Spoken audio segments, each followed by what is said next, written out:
Welcome to Daily News in AI Agents, your source for the latest developments in the world of artificial intelligence. I'm Alex. And I'm Jordan. It's great to be back.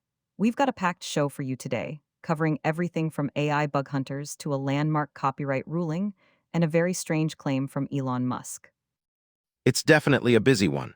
Let's jump right in with a story that gets to the very core of what AI agents can do. They're getting incredibly good at writing code, but that same skill is making them just as good at, well, hacking it. That sounds like a classic double-edged sword. What's the latest? A new report highlights an AI tool called Expo. It's now considered one of the best bug hunters in the world. It can scan code, find vulnerabilities, and do it with incredible speed and accuracy. This is a huge sign of the coming age of cybersecurity automation. That's amazing for defense, but it also sounds terrifying. If an AI can find a bug that efficiently, it can surely be used to exploit it just as easily. Is that the concern? Exactly. The very same capabilities that create a powerful security agent can be used to create a malicious one.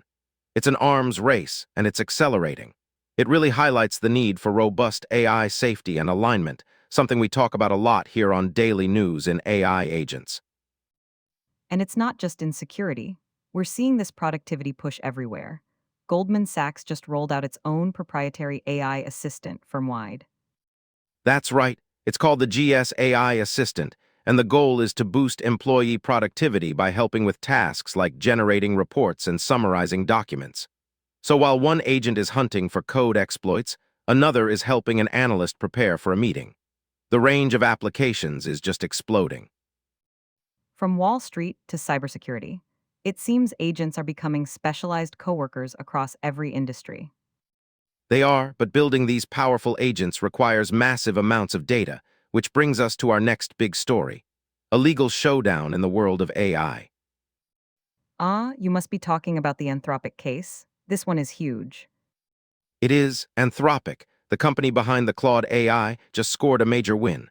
A federal judge ruled that their method of training AI models on copyrighted books falls under fair use. This is a landmark decision for the entire generative AI industry.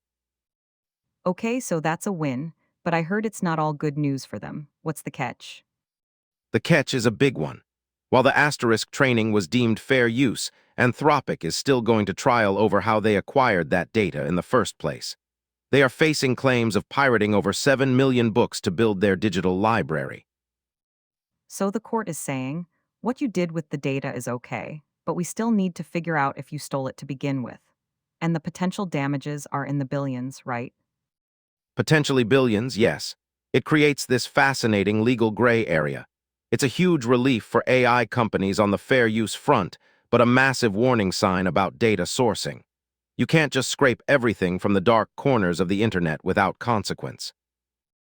That makes sense.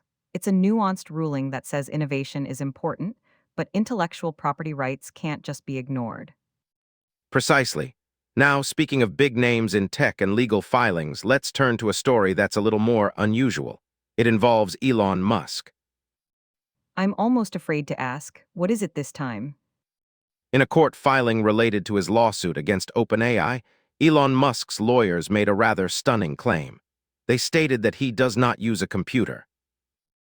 Wait, what? The CEO of Tesla, SpaceX, and the owner of X, who is famous for constantly posting online, doesn't use a computer. How is that even a plausible claim?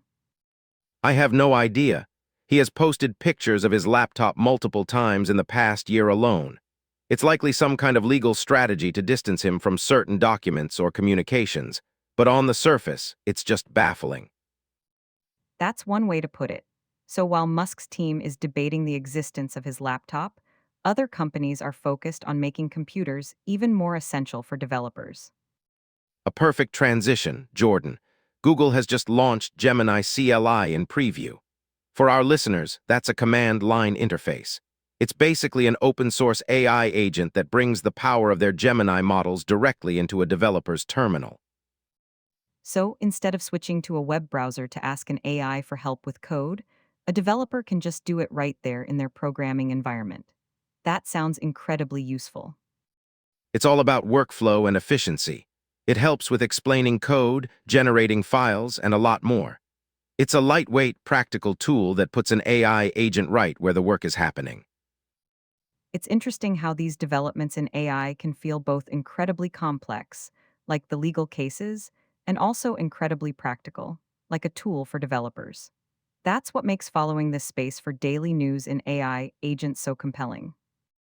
I agree, and that mix of innovation and practicality is also playing out in the physical world, especially with electric vehicles. We have two stories that paint a really interesting picture. First, in China, EV factories have become tourist hotspots. Tourist hotspots? You mean people are taking tour of car factories? Thousands of them. People are signing up to see the highly automated assembly lines of brands like Xiaomi and NIO. They're fascinated by the robots, the efficiency, the sheer spectacle of modern manufacturing powered by automation and AI. That's incredible. It shows a real public appetite for seeing innovation in action. But I saw another article that suggests in other parts of the world, especially at the high end, EVs are actually failing to capture the imagination. That's the contrast. The other report argues that high-end electric cars are failing because they haven't offered a truly compelling reason to switch, beyond just being a luxury item that happens to be electric. The author suggests manufacturers need to go back to the days of the Model T. Meaning, focus on simplicity, accessibility, and utility, rather than just adding more screens and features. Exactly, and when you put those two stories together, it's a powerful message. The excitement in China is about the asterisk production and automation asterisk, the visible technology. Meanwhile, the stagnation elsewhere might be because the products themselves haven't been as revolutionary as the factories they're built in. So the real innovation story isn't just the car, but the intelligent system that builds it. That's a fascinating takeaway. It really is. And it brings us full circle, from digital agents that write code to the physical robots that assemble the products of the future. It's all happening at once. A truly transformative time. There's never a dull moment covering this beat. You can say that again. Well, that's all the time we have for today. Thanks for breaking it all down with me, Jordan. My pleasure, Alex. And a big thank you to our listeners for tuning in to Daily News in AI Agents. We'll be back tomorrow with the latest updates from the fast-moving world of artificial intelligence. Goodbye for now.